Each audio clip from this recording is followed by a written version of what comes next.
Welcome back to the Changemaker podcast as we talk about podcast technology with my guest this morning or today, Lou Diamond. For over 25 years, he's been a top sales performer, keynote speaker, and performance mentor.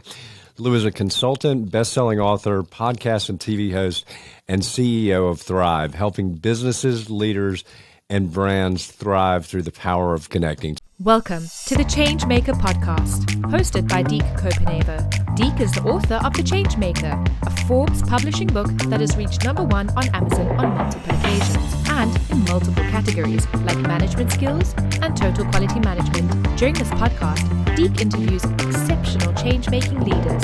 Deke currently operates Copenhaver Consulting, where he helps local governments and other public organizations maximize their potential. He's also a sought-after public speaker.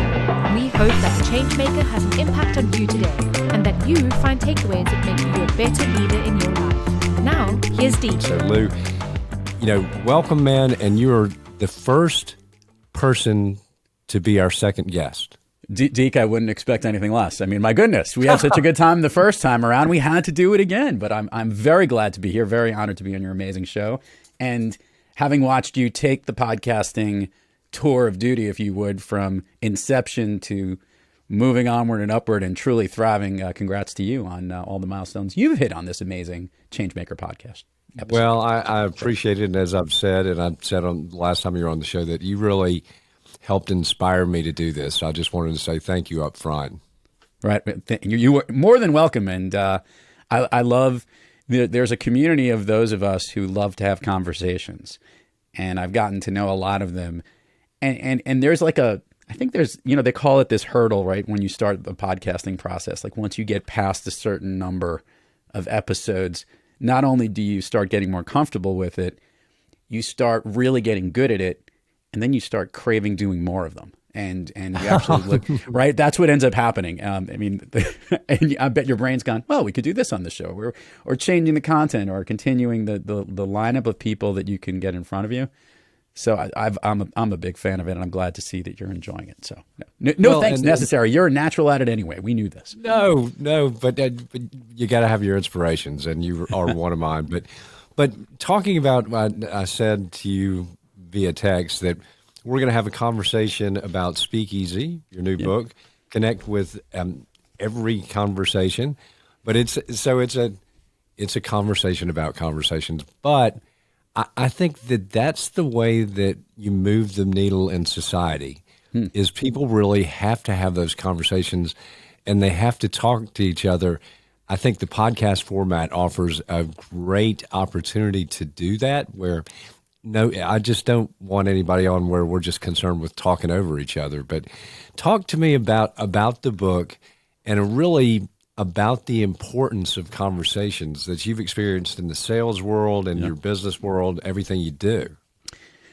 I think I learned a couple of things over the last decade or so of being a podcast host, being a consultant, being a professional speaker.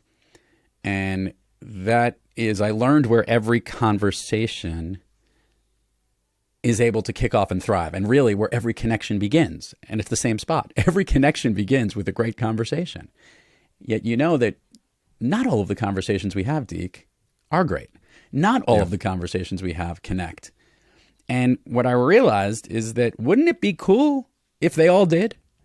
Wouldn't it be great if every single time we stepped up and had a conversation, a true connection was made in our lives? And that was the spark in my head that kind of set a flame and head me down this path of understanding exactly why we connect in conversations, how we connect in conversations, and how we can make conversations so valuable in our lives that every time we have one, we connect, engage, and win in any conversation, professional or in life. And it was really funny. I didn't actually know what at first that was. I just knew that there was some power in these conversations, and I was having great relationships through all the podcast interviews, specifically because it's such a great medium where we're isolating a conversation. But they were also carrying over into the way I did business. Deke, I'll just say it simply, though, that I learned that it was nothing you needed to say or nothing specific you needed to do but it was how you needed to be in every conversation you had. And if you understand how to apply that into every time you have a conversation and know how you're supposed to be, you're going to increase the likelihood that you'll have that conversation connect. And that is what sparked this puppy, Speak Easy. So I've actually decoded from all the lessons that you and I have learned from this side of the microphone, along with all my professional speaking and consulting and working and helping to nail the sale, how you need to be in every one of those circumstances. And if we all worked on it, not only would we have better conversations, not only would we make more connections, but to take this really uber, you can really change the world in the way that you do things as a leader, as a salesperson, as a marketer, as a friend, with your significant other, with your family members. And I never thought of that's where this could take things, but that's where Speak Easy is helping people get to. Well, and just for our listeners and our viewers, so you started off on Wall Street and were successful in that. So how did you get from Wall Street to where you are now? When I worked at I worked even before Wall Street. I was in professional consulting before that. Like, let's just call it the 90s was consulting. There was a little interlude there into helping start the internet through consulting. And then it shifted over into working onto Wall Street for over 12 years at the institutional level. And yeah, did very well in it, really enjoyed it, loved it. But there was two things that happened.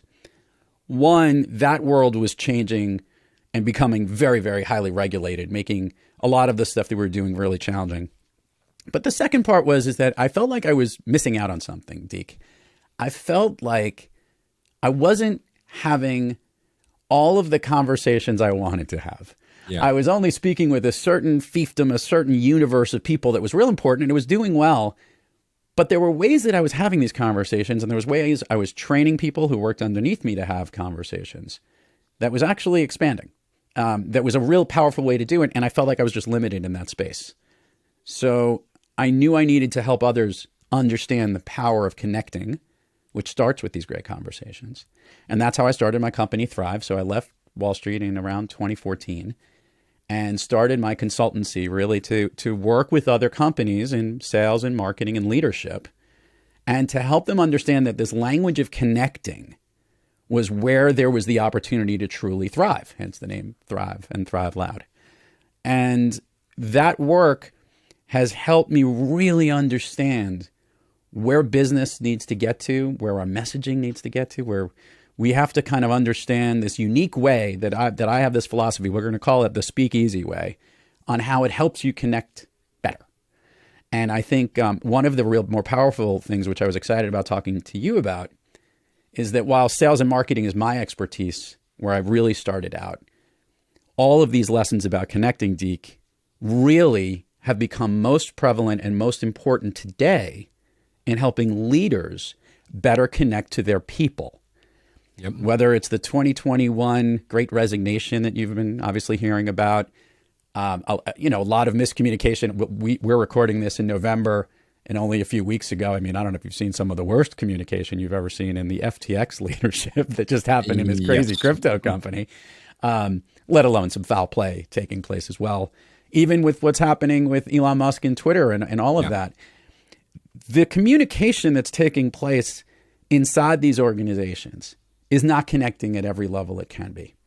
And a lot of that is that the way that people are and the way they're leading their companies might not be as intentional as it needs to be, or might need to be a little bit more focused on how we can be better listeners. We can be a little more fearless. We can really raise the game and amplify and uplift our conversations internally in the organization, so that we're not only listening just in the way that we speak to one another, the way we're emailing to one another, where we're texting, the way we present, the way we message our company. All of that, from a leadership point of view, really needs to be drilled home to try to maintain a connecting culture, Deke, that these companies that truly get it and know how to succeed in a challenging environment have better conversation inside. And that's where it all begins. All of it starts with making sure we fix that particular piece first, and the communication and the flow of business will only thrive thereafter. Well, it's interesting because I think transparency has so much to do with that. And I was speaking to a group last week, Lead Gov, that does leadership training for local governments.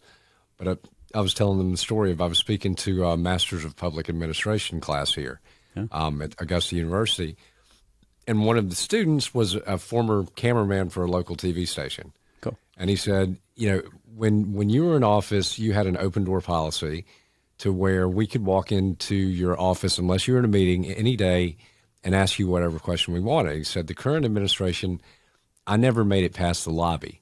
He said, so why is transparency so important to you? I said, because, if you are in a leadership position and you start limiting access to the public and the press, even if you've got nothing to hide, it gives the appearance that you do.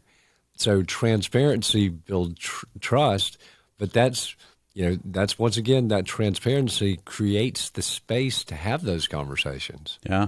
And it's such a great point that's part of the way you need to be. There is an openness, right? There's almost one of the key ways that I help people understand how they need to be so that they can connect better through conversations, Deke, is that they need to be grateful that they're even having a conversation. It sounds really weird, but let's just take the example you just gave. Think about a business that is shutting themselves off to the media, shutting themselves off to outside communication because they're dealing with some issues internally, and it doesn't sound like a real fluid way of communicating externally. Well, a lot of that has to do with the fact that they're not appreciative of those that need to listen to what they have to say. They're in a mindset where they're like, well, maybe if I say something, I'm going to be worried that someone will take what I'm saying out of context, or they're gonna make my problem seem bigger than they're not. Well, that only happened from going in with the sense of, just imagine this conversation. Imagine the leader or the head of communication. Look, I appreciate that you're interested in helping me understand exactly what's going on with our company and you want to learn. But first of all, I want to appreciate that you're taking the time to do this, and we appreciate it. So let's start from that point before we even have our conversation, just going with genuine gratitude that the reason that they want to have conversations or ask this is not to pry to poke, but it's to clarify and answer questions, right? Mm-hmm. That is where it starts. And it's so interesting because you've had those conversations with people where they're not grateful to speak with you, and they feel like, that defensiveness that might come off, well, they're going to come after me, or I don't want to talk to them. I'm not going to give them the time of day. Yeah. Who wants to have a conversation with a group? Who wants to then, you're going to walk away with a negative feeling about that person versus a positive one. And we see it so often where even with entertainers too, like, because they've been so beat up by the paparazzi or whatnot, asking certain questions and whatnot, that when they don't show an openness or a gratitude in the sense of having a conversation, or they don't get it in return, well, they're not going to connect with that individual. That's where it starts. So all of it is understanding these ways you need to be, and you checklist them off as a conversation, before, during, and after every conversation, how you need to be in that moment. And we did it before we got on the air. You knew you were about to ask me a bunch of questions. You're going to pry into me and understand a little bit about what Speakeasy is about, right? You're going to go into this open, be curious method, which is another huge way to connect with people. And I'm going to be incredibly grateful to you as one people, but I'm also going to be fearless. I'm going to help navigate this conversation in ways to help maybe pique the interest of those that are listening, that are really sparked out to what else is in the power behind conversation, what else is there. So we've been so reticent for so long in watching our words, because that was something that we were told to do, that if we're really careful and we build that trust right away, we can speak freely, and people will want to hear what I'm saying and want to connect a little bit more to it. I want to get your take on this, Lou. So many people, we make broad-based assumptions about different generations. Well, Gen X or maybe even, Gen Z or maybe even millennials before them, well, they can't have a conversation because they're always on their cell phone. I've had plenty of young people on this show that we've had great conversations, but one of the things that I've said is I think conversation is nourishing for the soul. I honestly do. Whereas, what we see in the mainstream media, social media, just pop of information, usually negative, that to me is not nourishing, nor is it really pleasant in any way, shape, or form. It's not only nourishing, we need conversations to live. If you think about and understanding as I'm picking up my phone here for your listeners, and I'm just showing, how much virtual communication we take place with today. By the way, we're still having conversations this way. It's not nearly as powerful as obviously when you're in person with someone, when you're speaking directly or in the same room. You can exchange a lot of energy, which actually is something that has to happen in a conversation. You need to raise the energy a little bit. But make it clear that anyone can have a conversation if they embrace the ways that you need to be. And I feel that people feel that the technological advances are holding back people from having great conversations. We know anyone can really have it. The key thing you have to understand is the easiest way to converse with someone isn't always the best way to converse with someone, right? Sometimes, like I used to have this rule, it's kind of funny, and it doesn't really go into details in Speakeasy, but we hint to it, that there's almost like a tiered level as we think about the digital communication, right? If you've got a one-word response to something, you don't need to have a phone call to do it, right? You could probably just respond with a yes or no, or a Y or N, or a thumbs up or thumbs down, whatever emoji you want to use.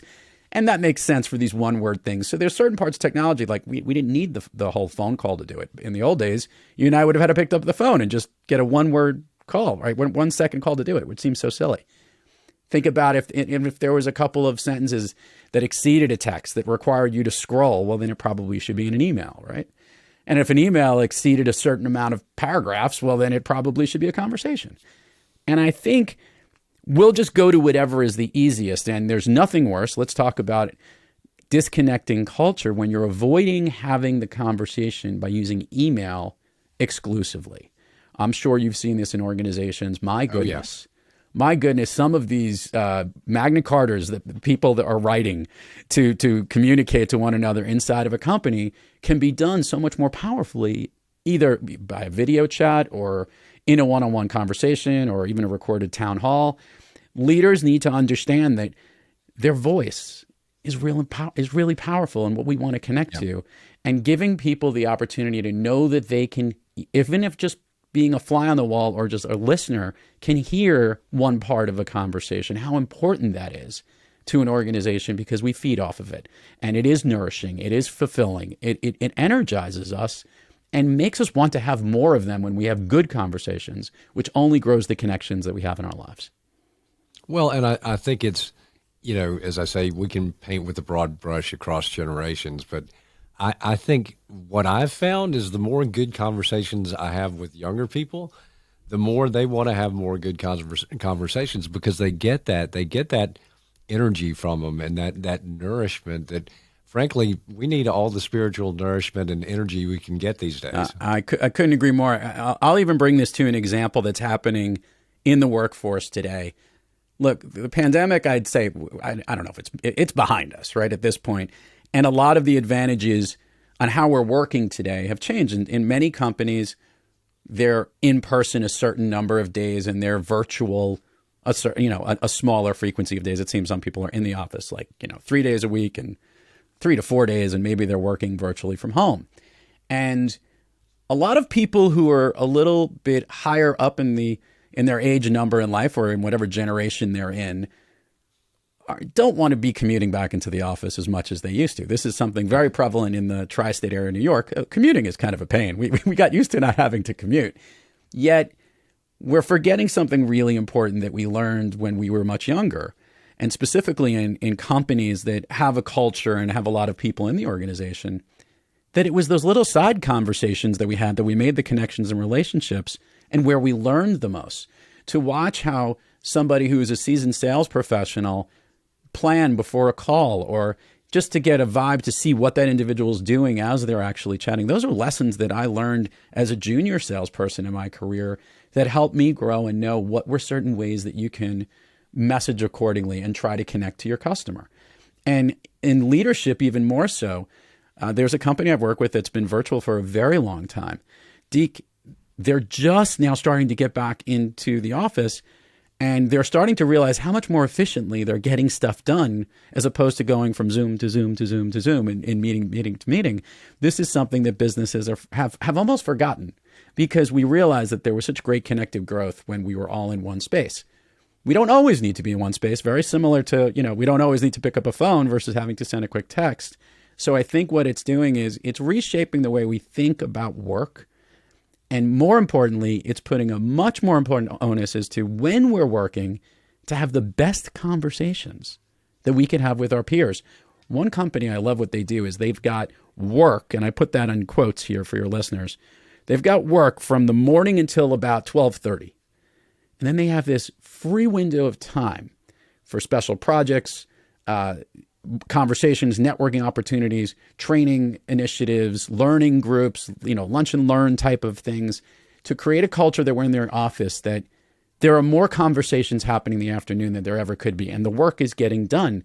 And people were saying, well, will this, can you clearly divide and conquer this way and be effective? Not only are they being effective, they just had the best 2 quarters that they've ever had. And they're getting now more people into the office because they feel like they're missing out. It's the other type of FOMO of being in the office and getting to connect with others, which is kind of what we want. We want to create a culture that people feel comfortable and trustworthy with inside of our organizations.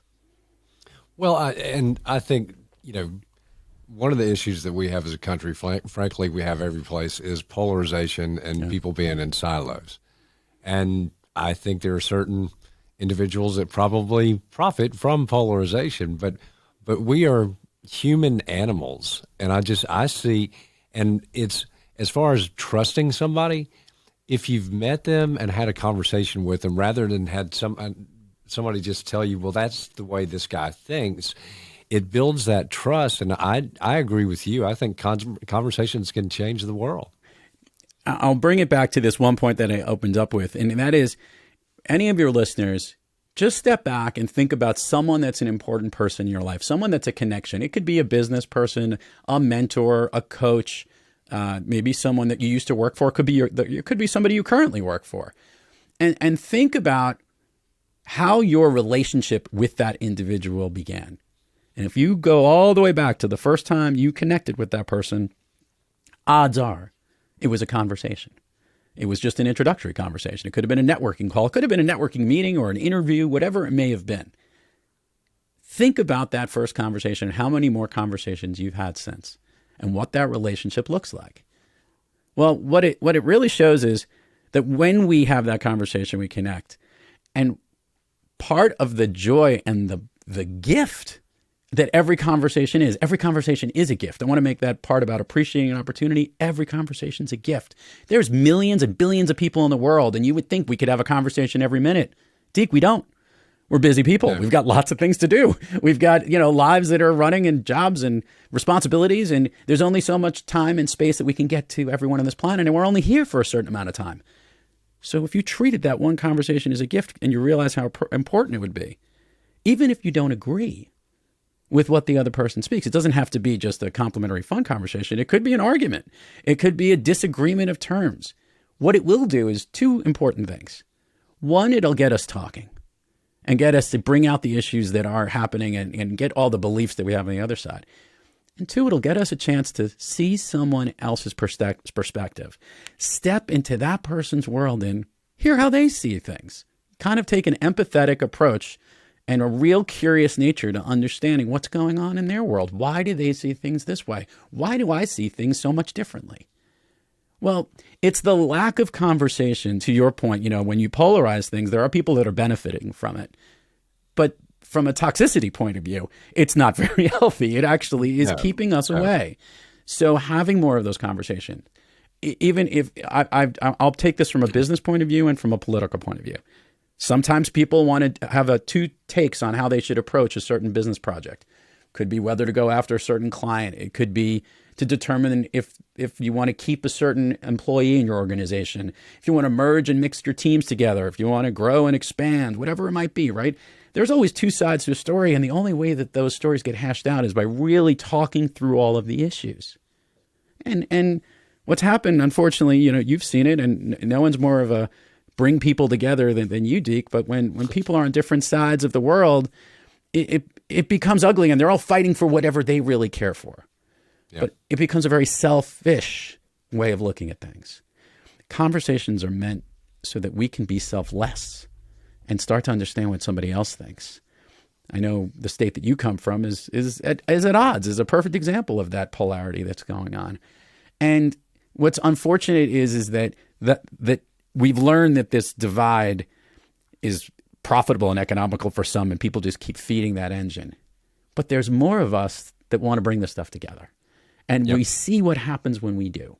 Think about all the wins that happen. Think of all the agreements. Think of the compromises. This is what happens. We need to be doing that more.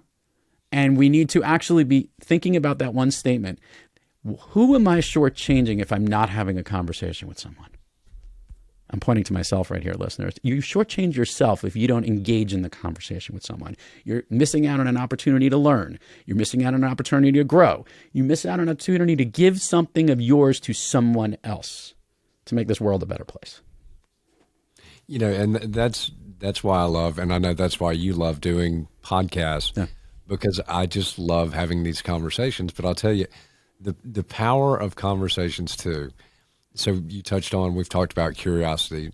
So my wife and I were at an inn in Aiken, South Carolina, just over the river from Augusta, which you really need to try if you're ever down in this area. It's called the Wilcox Inn, but it was my birthday last weekend, so we were Happy up birthday, there. Deke. They're dog friendly, so we had our corgi with us. But we're talking to a young lady who was a bartender, probably 20-something years old, a young lady named Bailey. And I said, well, Bailey, do you have any big plans for the weekend? She said, yeah, I just got ordained as a minister, and I'm performing my sister's wedding. Cool. After I get off work today.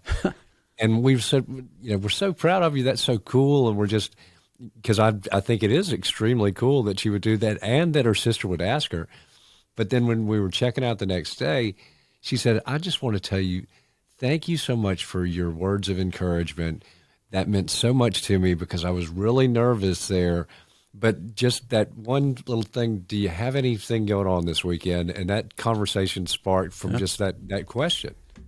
So important just to engage in the conversation, right? Just that quick engagement can lead to, you just help somebody by just engaging. And there's so many times that we opt not to engage in the conversation, and maybe for good reason. You know, you might be eating a meal.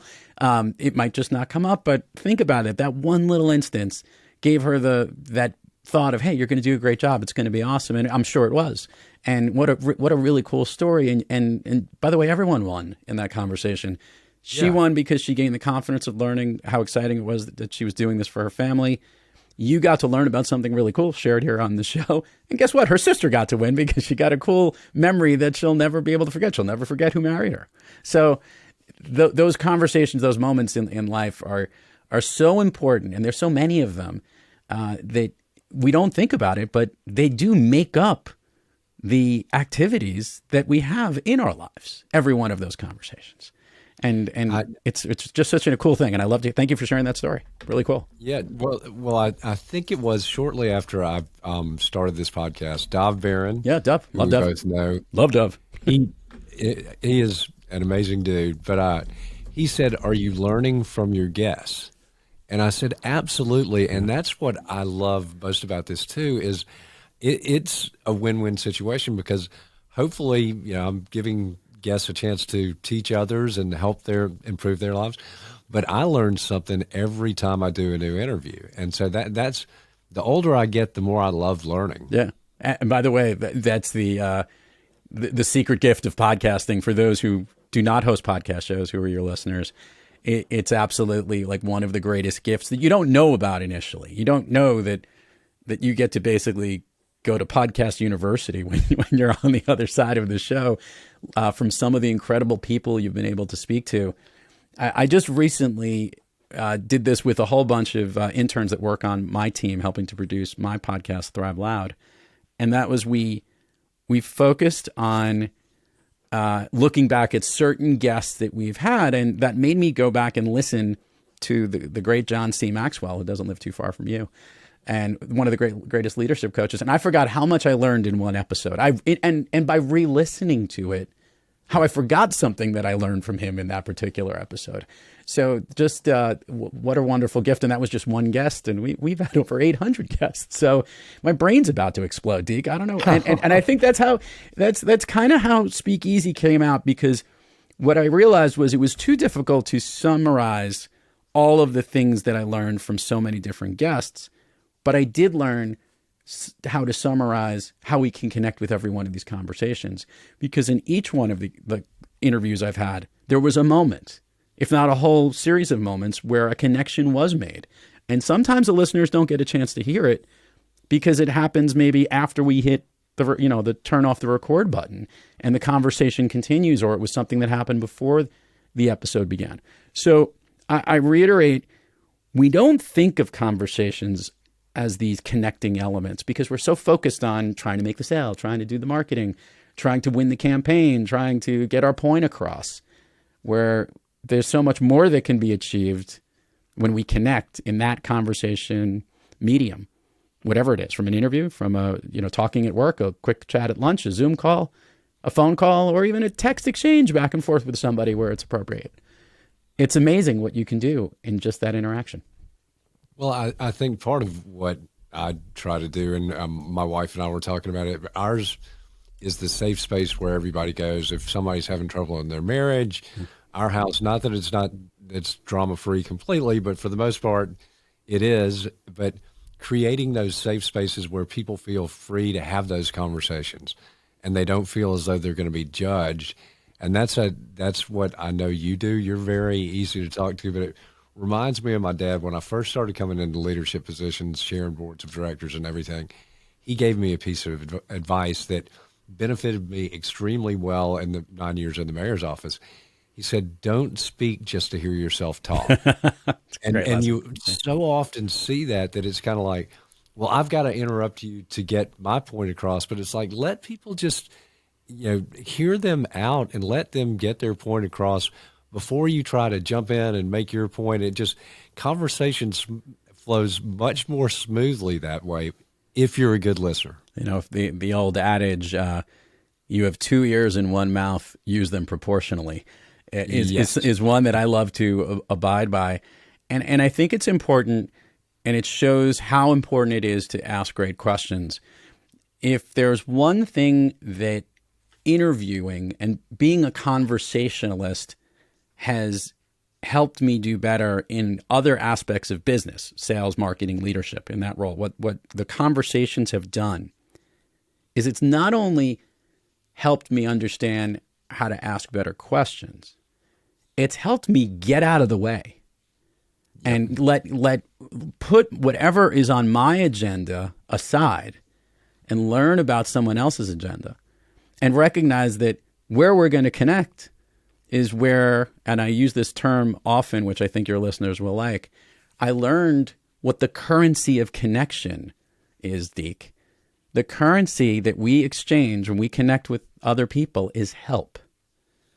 How can I help this other individual? How is this individual going to help me, right? This is where we exchange and where a connection is made. And in our conversation is where we find out what help is needed. And more importantly, we offer up how we can help that person. But it has to happen from learning and asking and understanding what somebody else's world is all about to then be able to flip the script and say, how can I help that person? And that's where the connection will be. Helping them with something that you're selling them, helping them by making their work experience as a leader, making their environment more favorable or more equitable where it makes sense. Even in the messaging, Deke, that we give and of our company, if you ever look at the tone that some companies, when they market and advertise themselves, the ones who do a really good job are consistent and give a certain type of message that we all feel. There's almost like a consistent way we feel at the end of it. I mean, I'll go back, years and years ago when McDonald's used to do musical type of commercials, right? They used to do song and dance numbers, whatever it was, you deserve a break today, right? Apologize for your listeners with the singing, but it was this upbeat tone and happy feeling to make you feel like this is a happy place to be, right? This is how they were connecting in their conversations to their listeners. Somewhere along the lines, a lot of companies have lost that, or they're trying to pretend to be somebody else, and they're not really owning their own voice and how they have conversations. Yeah.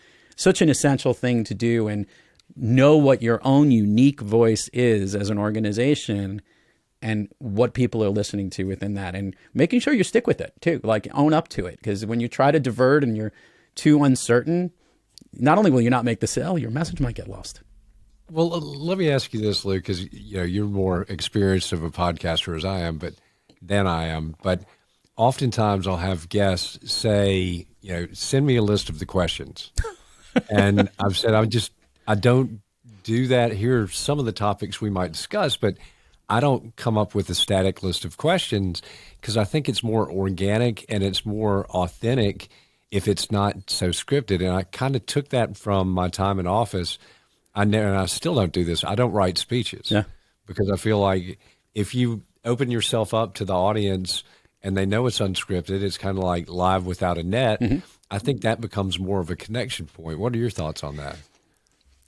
Well, one, as it relates to giving the speeches, I think when you come out more conversational, people will listen to it more. And there are some who were adept at it, and you felt like you were having a conversation with them, even though it may have been scripted. I'm just trying to think of some of the great, let's use political leaders. Obviously, one of the smartest people we've ever had in office, whether you agree politically or not. Bill Clinton is like a genius. Also has this unbelievable memory to when every single person he's met, he remembers who they are, which is a crazy story. I wish I could do that. Exactly. I actually met him in a situation in like 2006. Went to a Starbucks not too far from where I live and crisscrossed with him, and he heard my voice and remembered who I was from 8 years prior or something like that. It was incredible. Wow. And he remembered exactly where I was, what I spoke about. It was like double clicking on a memory file that just exploded, and he knew all the information. That being said, he had a conversational way of speaking, and even though he would be writing out a script of a speech, his delivery came out in a conversation. So I think this is an important part. Some people might feel more comfortable with a prepared piece of content. I don't want to dissuade people from doing that. But what I think should happen is if they do have that content, the content should sound conversational and not like you're listening to your, ninth grade English teacher reciting, verses of something very formalized or very corporate or whatever it might be. But I'm a big person on guests and shows. I don't have a pre-scripted list of questions. That was very intentional, and actually one of the reasons that my podcast started was that I went on one of those shows where they asked me, here are the questions I'm going to ask. Please respond to each one of them ahead of time. And they even did a rehearsal for that particular show, Deke. And I started to go through the rehearsal. I'm like, I don't want to do this. This is awful. This is not how I'm going to sound. I'm not going to read this word for word when I answer these questions.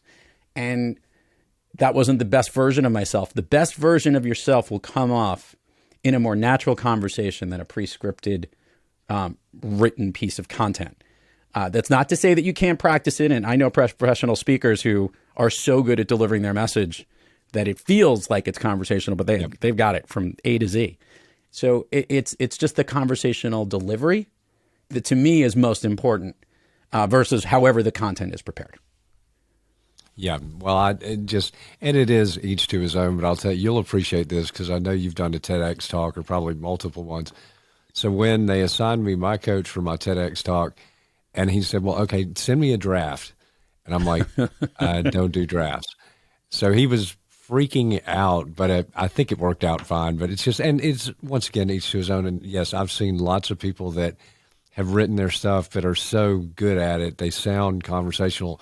But back to your point, I think any communication that seems like a conversation is more impactful. Yes. And I believe if you think about some of the interviews or podcast interviews that you've listened to, it's the ones where there was no script. It wasn't a set of questions. It wasn't the discussion about, hey, let me tell you what the book is all about and all the details of that, which is things that I have had to deliver on certain interviews. It's this conversation. It's the one where we're kind of like going from point A to point Z, but stopping along the way, and the route will never be the same each time you would do it. Yep. I think from an engagement point of view, that is a skill that you as a communicator, look, you're asking questions and diving down based on my responses, and if you had a set agenda, you may want to cover a set of topics, which is okay.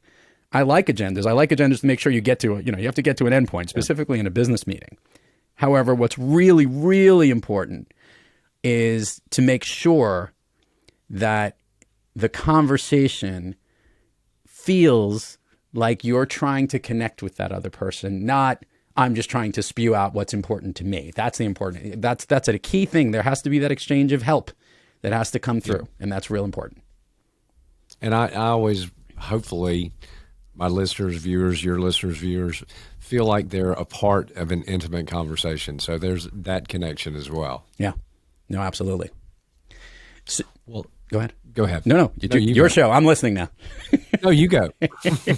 I was just going to say that one of the other fun things is when it comes to conversations and when we have them, there's a great feeling that you have when you have a really good one. We don't realize it, but we're tapping into endorphins and reactions and things that kind of make us feel good. Even if it's a difficult conversation, when you've had a good conversation, there's a connection that happens, and that feel good feeling does two things. One, you could see yourself wanting to connect with that person and let them into your circle if they're new to you. But more importantly, you want to have another conversation with them. You want to continue. You can't realize you can't keep talking all day. You want to be able to pick something up along the way. Aiming for that good feeling is something that I think you learn a lot in the podcasting world, because it is such a fun conversation to have. And especially when you're a guest like I am on your show right now, you're asking me fun questions about me, about the book, about what I think. We like to have people ask us questions about ourselves. So we do feel good about it. So achieving that feeling of a happy feeling after a conversation is a really good thing to do and to walk away from. And that, if you say, how did everything go? If you're both I say this really, crazy. If you're walking away with a smile, I know that sounds strange, but that's real important. If you got, a happy reaction out of a conversation and you walked away feeling good, you're on your path to becoming a better connector. Well, I know that we could talk all day and continue on with the conversation, and this is just part 2 of what I hope will be many future conversations. Well, like I say, we can do home and away series, but and we do need to get on the golf course together. We do. I got and got to go right near that. I have to stay at the inn that you went to go meet the now new the bartender who I was the right to marry somebody. So yeah, name is Bailey. Bailey. We hope to meet you soon. But as we get down towards the end, where can people find you? Yeah. So first of all, if you're interested in finding the book Speak Easy, you can go to speakeasybook.com. It's available in all formats, print, audio, and digital. If you want to listen to me tell the book in audio, you got me speaking into this very microphone where I recorded it all. And if you're interested in learning more about me and my speaking, my consulting, and the work that I do to help people better connect so they can thrive, that's at thriveloud.com, THRIVELOUD.com, and Thrive Loud, which is Thrive Lou D, everywhere. Perfect. Well, as we come to the end, so Lou, I'd just like to ask these questions. What on a daily basis puts a smile on your face and brings joy to your heart? Conversations like these, Deke, connecting with other people. You and me both. Yep. Well, man, thank you for being an awesome guest again. The only 2-time guest that we have at this point, so I should send you some sort of a trophy or something. I don't want a trophy. I just want you to keep having great conversations and keep the platform going, because you've done such a great job with it. And just spread the word out. And you've got doing a great job on this program. And you're an inspiration to me as well, my friend. Great to see you sticking with it. Goes both ways. Well, reminding our listeners and our viewers to rate and to continue to follow and everything you can do to support this podcast. But that is about all the time we've got. Dropping the mic, and we are out. Hey, guys, thanks for listening to or watching the Changemaker podcast today. Greatly appreciate it. If you're listening and you want to see the video, you can subscribe to our YouTube channel at Deke Copenhaver. That's a pretty easy to remember, I would think. But really, we also want to remind you to like, subscribe, rate across all platforms, download. And if you're looking for a coach, a speaker, or anything, you know where to find me. Just email me at me@dekecopenhaver.com. And thanks so much for listening.